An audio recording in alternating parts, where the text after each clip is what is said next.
تو انہوں نے صرف اتنی بات کی جتنی ان کے خیال میں ضرورت تھی اس موقع کے حوالے سے.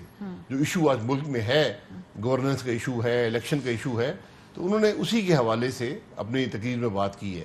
میں پھر یہ کہوں گا کہ یہ تمام ابہام دور ہو جاتے ہیں اگر، اور شک اور شبہ دور ہو جاتا ہے اگر وہ تقریر نیشنل ٹیلی ویژن پر آ جائے. کل بلاول صاحب خود فزیکلی نہیں آ رہے، وہ آن لائن تقریر کریں گے، وہ بھی جو سگنلز ہیں اس کے اوپر ڈیپینڈ کرتا ہے، کیونکہ جی بی میں سگنلز ٹھیک نہیں ہیں، اسٹوڈنٹس بھی کمپلین کرتے ہیں، تو ان کی فزیکل وہاں پہ نہ ہونا کراچی والے انسیڈنٹ کے بعد، ڈونٹ یو تھنک سمبولیکلی ذرا بہتر ہوتا وہ آ جاتے؟ نہیں، بالکل بہتر ہوتا، ان کی خواہش بھی تھی، لیکن وہ انہوں نے پہلے کا پروگرام بنایا ہوا تھا جی بی کا، وہ لمبا پروگرام ہے، تو وہ چونکہ فلائٹس نہیں ہیں، وہ ایک نہیں ہو سکا، تو وہ نہیں وہاں پر آئیں گے. ان کی پارٹی بھی موجود ہوگی، اگر وہ ویڈیو لنک پر نہ کر سکے تو ان کی جماعت موجود ہوگی. تو جب ایک جماعت کے لوگ ریپرزینٹ کر رہے ہوتے ہیں، جیسے بھی نواز شریف صاحب نہیں ہیں، شہباز صاحب نہیں ہیں، تو ہماری جماعت کو مریم نواز صاحبہ ریپرزینٹ کرتی ہیں. تو اس طرح ان کی اگر وہ ویڈیو لنک میں نہ آ سکے تو پھر ان کی جماعت کا کوئی سینئر لیڈر، ریاض اشرف صاحب وہاں پر موجود ہیں، شاید یوسف رضا گیلانی صاحب ہوں، ان میں سے کوئی ریپرزینٹ کرتا ہے. اگر بلاول اس اسٹیج پہ نہیں کھڑے ہوں گے تو کیا پی ڈی ایم کے بیانیے کے اختلافات کی باتوں کو تقویت نہیں ملے گی؟ کوئی اختلاف نہیں ہے پی ڈی ایم کے بیانیے میں. پی ڈی ایم کا سیکرٹری جنرل ہوں، مجھے کوئی اختلاف کہیں سے بھی نظر نہیں آتا.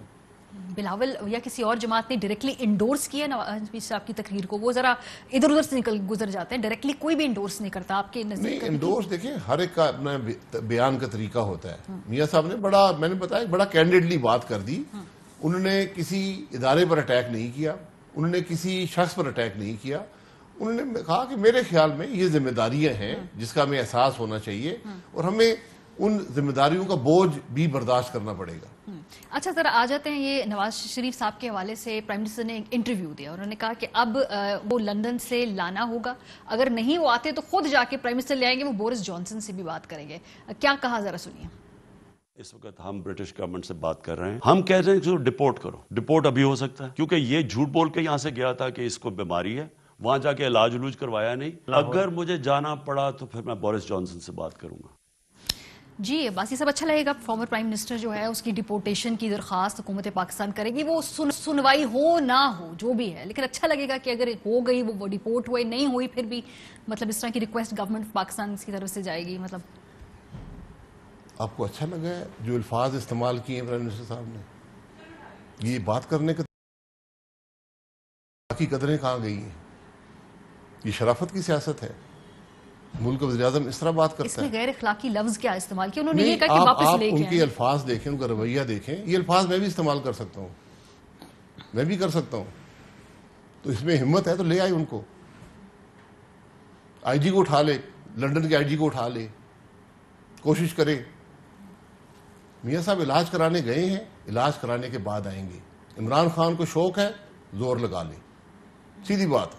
ویسے قانونی طور پہ کہاں ہے ڈیپورٹیشن کا جو معاملہ ہے کھڑا ہے؟ کیا پاکستان اور اس طرح کی ریکویسٹ کی جا سکتی ہے؟ کیا ایسی ریکویسٹ انٹرٹین کی جا سکتی ہے آگے سے جو دو ممالک کے درمیان تعلقات ہوتے ہیں؟ بطور ایکس پرائم منسٹر پوچھ رہی ہوں میں آپ سے، کیا سٹیٹس ہوتا ہے ایسی درخواستوں؟ ہمارے وزیر اعظم کی بات سنی آپ نے؟ وہ یہاں سے لندن جائیں گے اور بورس جانسن سے ملیں گے اور اس سے درخواست کریں گے. جس طرح ان کے پاس این آر او کا اختیار نہیں ہے نا، تو بورس جانسن کے پاس بھی ڈیپورٹیشن کا اختیار نہیں ہے. ان کو شاید اس بات کا علم نہیں ہے. اس ملک میں جمہوریت ہے، اس میں قانون ہے، اس میں پریسیڈنٹس ہیں.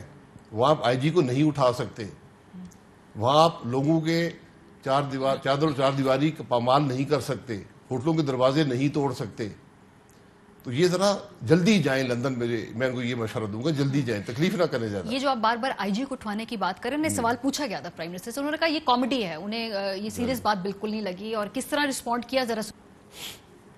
اغوا اتنے بڑے بڑے ہو رہے ہیں، وزیر اعظم بالکل لا علم ہیں. افواہ کون ہوا؟ اغوا وہ آئی جی سندھ کو اغوا کیا گیا نا.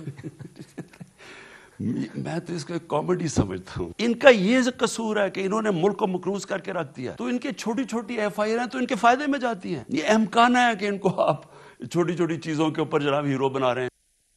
اس وقت حقیقت یہ عباسی صاحب کی دو کمیٹیاں ہیں، ایک تو جو آرمی چیف صاحب نے فون کیا بلاول کو، وہ تحقیقات کر رہے ہیں، ایک سندھ حکومت تحقیقات کر رہی ہے. تو یہ دو کمیٹیاں اس وقت اس واقعے کی تحقیقات کر رہی ہیں. آپ لوگ کو دونوں کے نتائج جو ہیں وہ قابل قبول ہوں گے؟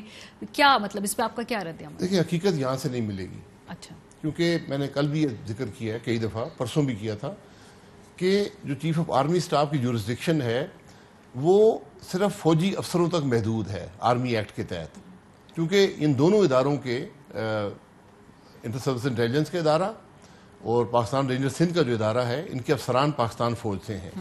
تو اس حد تک ان سے پوچھا جا سکتا ہے کہ آپ کو کوئی کمانڈ دیا گیا تھا یا آپ نے خود یہ کارروائی کی ہے, اور کمانڈ دیا تھا تو کس نے دیا تھا, اور کس طرح آپ نے اس کمانڈ کو لافل کنسیڈر کیا, یہ جواب دینا ہوگا.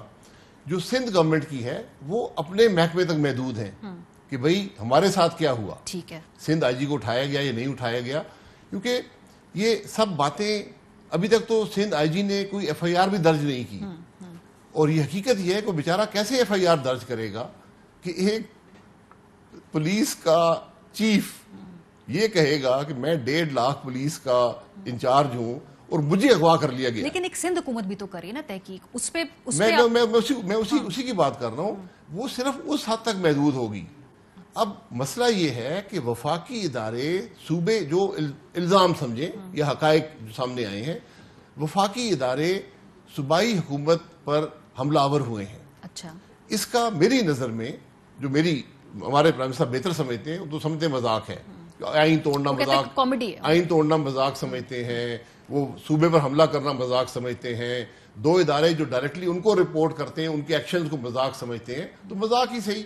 تو ہم بھی مذاق میں یہ کہتے ہیں کہ اس کو 2 ادارے اس کا نوٹس لے سکتے ہیں. ایک سپریم کورٹ ہے جو سو موٹو نوٹس ماضی میں لیتا رہا ہے ملک میں اعلیٰ افسران کی ٹرانسفر اور پوسٹنگز کا. یہ تو ایک گریڈ 22 کے جو ہائیسٹ پوزیشن ہوتی ہے گورنمنٹ کے اندر, اس کے افسر کے اغوا کی بات ہے, اور اغوا کسی اور شخص نے نہیں, وفاقی اداروں نے کیا ہے. اور دوسرا جو ہے وہ سینٹ ہے.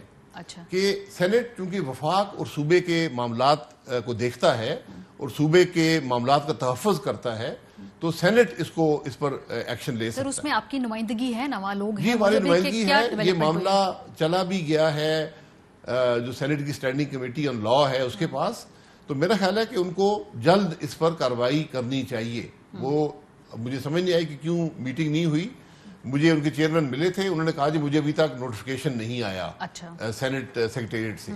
تو وہ اگر جلد ایشو ہو جائے تو وہ معاملہ بھی چل پڑے گا. سو بیسیکلی جو یہ 2 کمیٹیز ہیں, ان کا جو بھی نتیجہ ہوگا, آپ سمجھتے ہیں کہ اس سے کوئی فرق نہیں پڑے گا, یا آپ لوگوں کے نزدیک وہ ٹھیک خاطر خواہ نہیں ہے؟ یہ بات نہیں, خاطر خواہ نہیں ہے, میں ان کی جورسڈکشن کی بات کر رہا ہوں. لیکن کوئی یہ رزلٹ تو پیش کریں گے نا, ان کا کیا, وہ مانیں گے, آپ نہیں مانیں گے, اس میں کیا؟ وہ اس رزلٹ کا اس واقعے کی مکمل حقائق سے تعلق نہیں ہے. سو یہ فروٹلیس ایکسرسائز ہو گیا؟ نہیں, فروٹلیس نہیں, ان اپنی حد تک ضروری تھا. اچھا, کہ چونکہ وفاق نے کوئی رسپانس نہیں دیا صوبے کو, تو بلاول صاحب نے چیف آف آرمی اسٹاف سے گزارش کی کہ آپ کے پاس اختیار ہے آرمی ایکٹ کے تحت. انہوں نے قبول کیا اور انہوں نے اس حد تک انکوائری کر دی, اور دوسرا سندھ حکومت اپنی حد تک انکوائری کر رہی ہے. ٹھیک ہے. سو ابھی آگے کا وے فارورڈ کیا؟ آپ ڈائیلاگ چاہتے ہیں کسی سے؟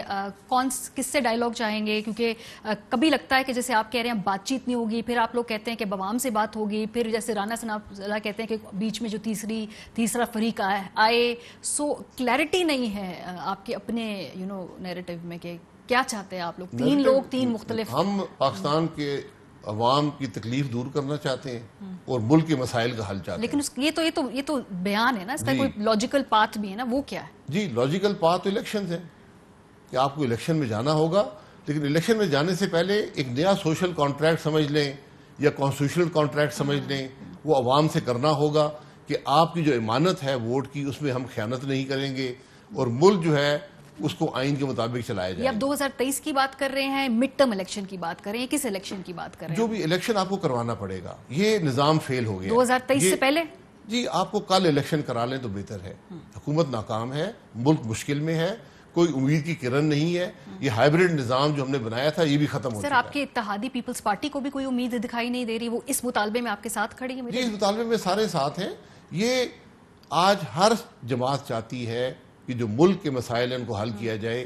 وہ مسئلہ الیکشن کے بغیر نہیں ہے, لیکن الیکشن سے پہلے اس بات کا اعادہ سب کو کرنا ہوگا کہ ہم عوام کی رائے کا احترام کریں. اور نیا سوشل کانٹریکٹ لائے. بہت شکریہ. شاید باسی صاحب ہمارے ساتھ موجود تھے.